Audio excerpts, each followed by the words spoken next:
Mikel Arteta there. Listen, obviously he's not happy at all. Do you know what annoyed me about all of this the most, right, is, listen, I can understand him being passionate after the game. I can also see why he is annoyed with that goal being given. I do think it's quite subjective, yes. And I know I'm a Newcastle fan. Obviously, I'm going to look at it through black and white tinted glasses, but, you know, is the ball out? There's not a definitive angle. You've got to go with the on-field decision. Could be a foul. I actually thought when they were showing it, it could have been handball. It wasn't. And then he isn't offside. So it's actually just the foul that you're looking at. Yeah. Right? What really annoyed me is after the game, he did his press conference and he's there saying it's disgrace, it's embarrassing, all this. And he was asked multiple times, sorry, so Mikel, what part of the goal were you annoyed with? Was it the offside? Was it the ball? Yeah. He just refused to answer it. But because he can't answer. That's why. His reaction was because he was disappointed something happened to his football team that he couldn't control, and that his inability to handle his disappointment led him to have an outburst. Yeah. And just going back to that clip in terms of him, you know, talking about how he felt that there was this that he was doing the right thing for the game, and that he always has to be honest, and he always has to be to say what he feels. All those things are subjective as well. You're not, just because you're being honest doesn't mean you're right. Just because you're saying what you're feeling doesn't mean you're in the correct position. So it's irrelevant, really, what he says and thinks. He was kind of saying it as if he was saying it on behalf of the entire league, or something like that. It was a bit bizarre. But in a way, right, if you do strip this all back, does he have a point that this does need to be looked at a bit closer? And actually, should we see clubs from across the board, rather than me and you sitting here going, oh, shut up, you crybaby, should it actually be clubs from across the league kind of joining in and going, right, we really need to sort this issue out? I'm not suggesting there isn't an issue or there isn't a way we can ameliorate this situation, but it's by proper discourse and behaving in the correct manner and not actually damaging the cause by ranting and raving like Arteta did.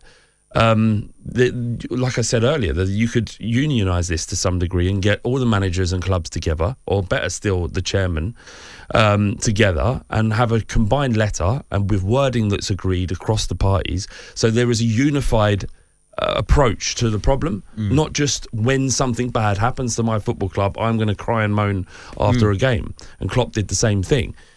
It can't be just when things have happened, because it has no weight, because you're upset. And you might be upset for good reason, but there's no value in that moment. When all of it calms down, there should be a meeting and an agreed approach to deal with this. And in a way that the referees are also human beings and their back's not up. Yeah. Well, what do you think that approach is? You mentioned that different. Is that Howard Webb sitting down with all the Premier League managers? How do you think that looks? In the first instance, it's a meeting between owners or managers, probably managers, right? Yeah. Because they have these meetings, they have managerial meetings all the time, and it's a organised way of communicating with the referees, and that might be a letter that isn't published, that doesn't go into the public domain, that merely tries to get to a better alternative to what we have right now. And once they've agreed a process to making this situation better with the referee and VAR, then they can publish it, and then it can be discussed, and then if need be, amended. Yeah. But it cannot just be screaming and shouting because something's gone against you. Yeah, I agree with that entirely. By the way, my favourite meme of the weekend that came out of this, I just have to bring it up because it made me laugh so much.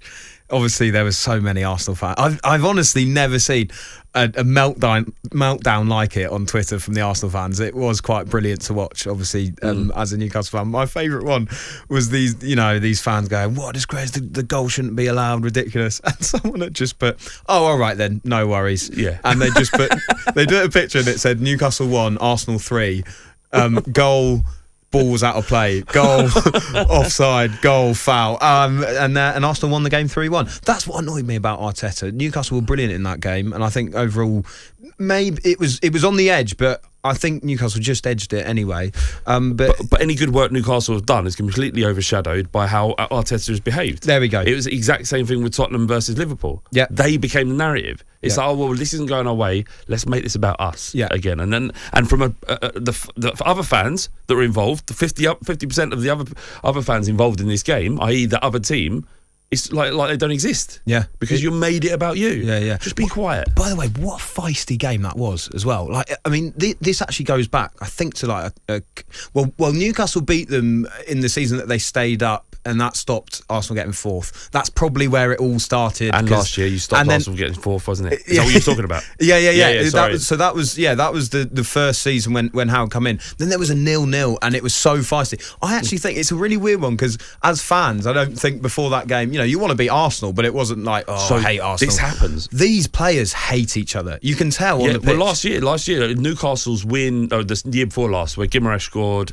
You scored 2 in the last 10 minutes, and really battered Arsenal at Newcastle, and that was when it kind of felt like what do Arsenal have the minerals to really crack on? And as a result, they did. They finished second the year after, but that result, a Newcastle result, meant that Spurs finished above them and finished fourth fundamentally. But yeah, this is what happens when two clubs are essentially battling in the same position, there forms rivalries. And so, Newcastle and Arsenal, there does seem to be something bubbling under the surface. Oh yeah, absolutely. And do you know who's at the heart of it, which I love? Jason Tindall. He's right at the heart of it. He was getting shushed by Kai Havertz. He was arguing with Arteta throughout the whole game. Absolutely love you, Mad Dog. You're brilliant. On AM, on DAB, via the talkSPORT app and on your smart speaker. talkSPORT.